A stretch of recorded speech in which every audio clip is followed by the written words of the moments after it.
आज हम आप लोगों को केंद्रक अथवा न्यूक्लियस के बारे में बताएंगे। तो पूरी जानकारी के लिए मेरा पूरा वीडियो लास्ट तक देखिए। चलिए शुरू करते हैं।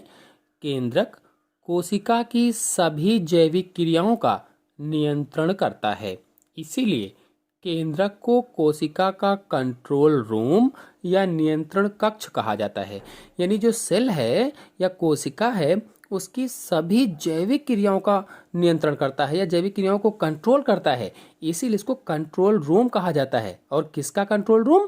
तो कोशिका का कंट्रोल रूम कहा जाता है, या हिंदी में कहें तो कोशिका का नियंत्रण कक्ष कहा जाता है केंद्रक को। और केंद्रक की खोज वैज्ञानिक रॉबर्ट ब्राउन ने सन 1831 ईस्वी में की थी। खोज पूछा जाए किसने की, तो केंद्रक अथवा न्यूक्लियस की खोज रॉबर्ट ब्राउन ने सन 1831 ईस्वी में की थी। अगर परिभाषा पूछी जाए इसकी, तो परिभाषा कैसे लिखेंगे?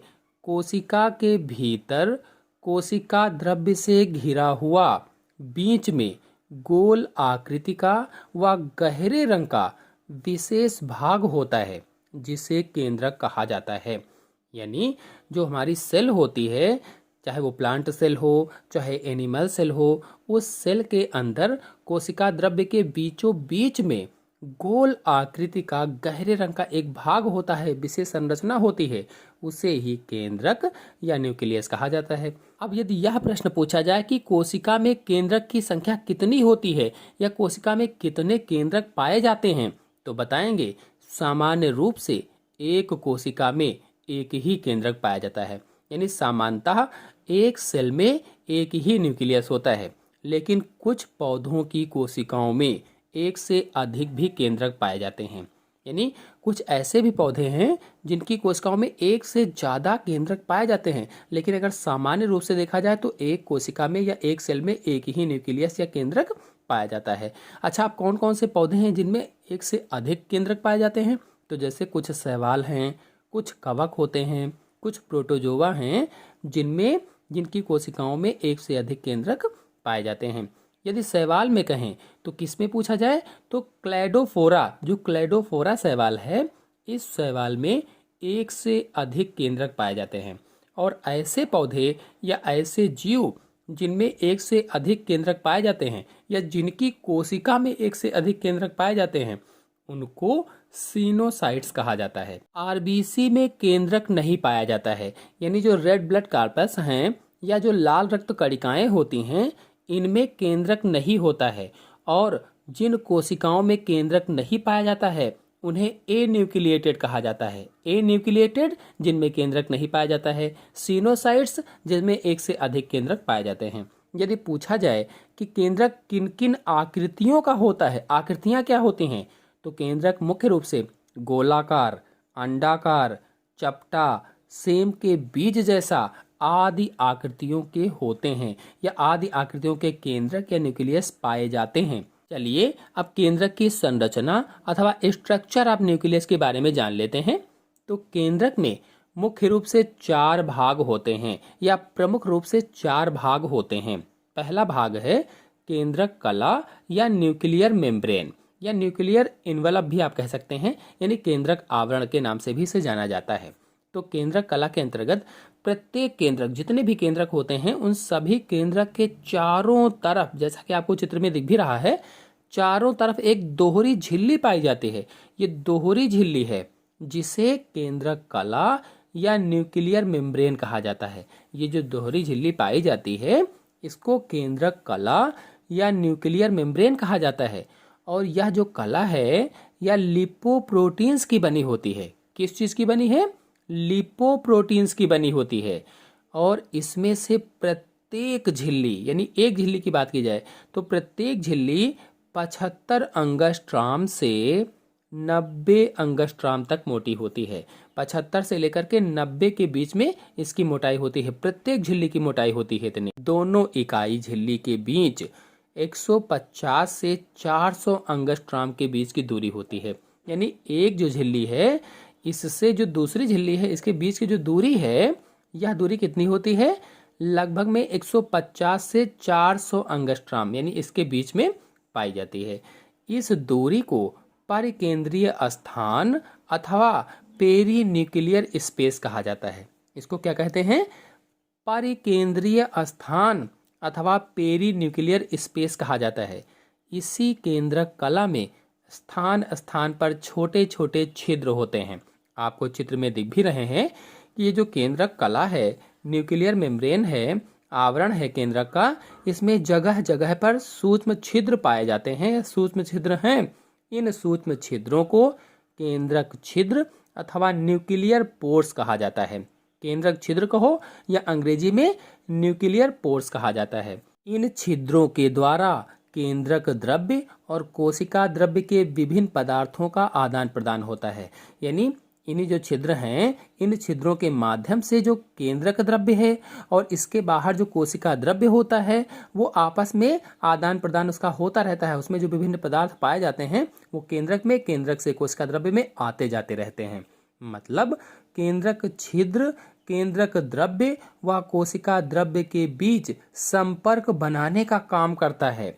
फिर दूसरा भाग है केंद्रक द्रव्य या न्यूक्लियोप्लाज्म। केंद्रक द्रव्य को क्या कहते हैं? न्यूक्लियोप्लाज्म कहा जाता है। तो जो ये वाला भाग देख रहे हैं, ये पूरा भाग क्या कहलाता है? केंद्रक द्रव्य या न्यूक्लियोप्लाज्म कहलाता है। केंद्रक के अंदर एक पारदर्शी, अगर इसकी परिभाषा पूछी जाए तो क्या बताएंगे? केंद्रक के अंदर एक पारदर्शी तरल पदार्थ भरा रहता है, जिसे केंद्रक द्रव्य कहा जाता है या न्यूक्लियोप्लाज्म कहा जाता है। ये कैसा होता है? पारदर्शी होता है, तरल पदार्थ होता है। केंद्रक द्रव्य को केंद्रक रस या न्यूक्लियर सैप भी कहा जाता है। यानी इन नामों से भी आप जान सकते हैं। केंद्रक द्रव्य को क्या कहते हैं? केंद्रक रस या न्यूक्लियर सैप भी कहा जाता है। अच्छा, इस रस में होता क्या क्या है? तो केंद्रक द्रव्य में मुख्य रूप से RNA, DNA, protein, enzyme, lipid व खनिज लवण पाए जाते हैं। यानी ये जो द्रव्य है, कौन सा द्रव्य? न्यूक्लियोप्लाज्म जो है, जो केंद्रक द्रव्य है, इसमें RNA, DNA, protein, enzyme, lipid और खनिज लवण पाए जाते हैं। यानी इन चीजों से मिलकर ये बना होता है। इसी केंद्रक द्रव्य में धागे जैसी संरचनाओं का जाल होता है, जिसे क्रोमैटिन कहा जाता है।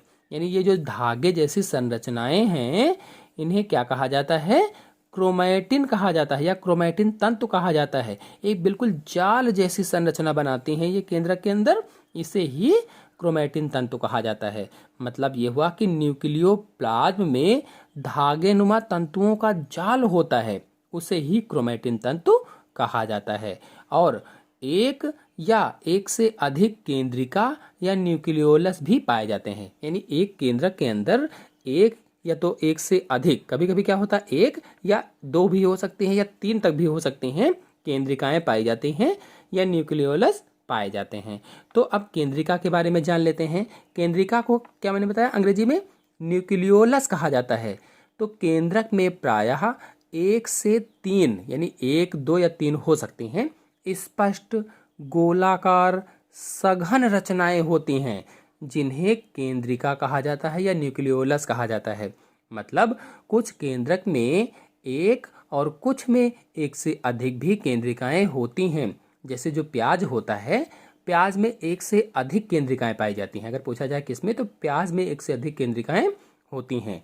केंद्रिका एक छोटी व गोल रचना के रूप में पाई जाती है। छोटी सी गोल सी रचना होती है जो केंद्रक के अंदर पाई जाती है।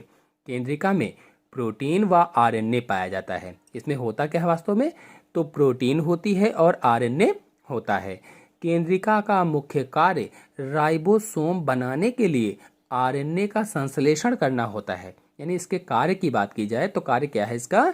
राइबोसोम बनाने के लिए आरएनए का संश्लेषण करना या आरएनए को बनाना। मतलब केंद्रिका में राइबोसोमल आरएनए का संश्लेषण होता है, ये कह लीजिए।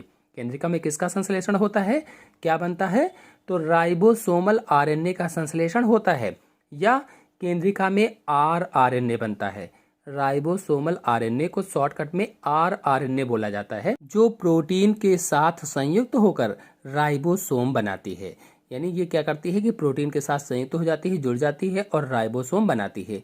इसीलिए केंद्रिका को राइबोसोम के उत्पादन की मशीन भी कहा जाता है। ये जो केंद्रिका है, न्यूक्लियोलस है, इसको राइबोसोम के उत्पादन की मशीन भी कहते हैं, क्योंकि यहाँ से राइबोसोम बनते हैं।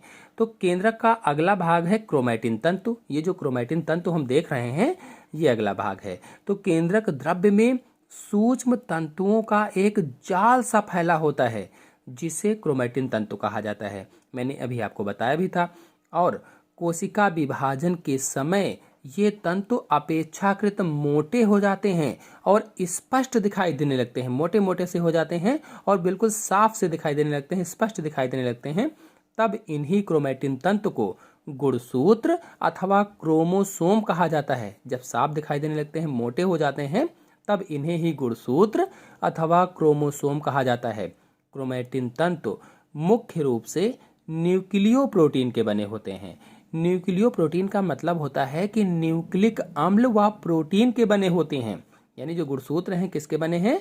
न्यूक्लियो प्रोटीन के बने हैं, प्रोटीन और न्यूक्लिक अम्ल के। तो हम सभी लोग जानते हैं कि न्यूक्लिक अम्ल दो प्रकार के होते हैं।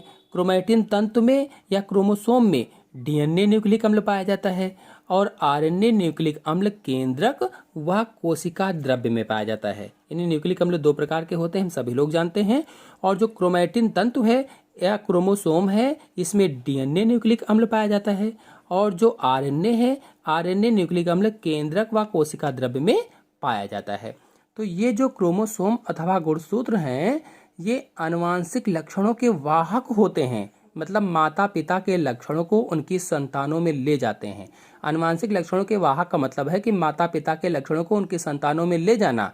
वास्तव में इन्हीं गुणसूत्रों पर डीएनए और डीएनए पर जीन्स पाए जाते हैं और यही जीन्स आनुवांशिक लक्षणों के वाहक होते हैं। चलिए अब केंद्रक के कार्य अथवा फंक्शन ऑफ न्यूक्लियस के बारे में समझ लेते हैं। तो पहला कार्य है कोशिका के अंदर होने वाली सभी जैविक क्रियाओं का नियंत्रण केंद्रक करता है। जितनी भी कोशिका के अंदर क्रियाएं होती हैं जैविक, उनका नियंत्रण, उनको कंट्रोल कौन करता है? तो केंद्रक कंट्रोल करता है, न्यूक्लियस कंट्रोल करता है। इसी कारण केंद्रक को कोशिका का कंट्रोल रूम कहा जाता है या नियंत्रण कक्ष कहा जाता है।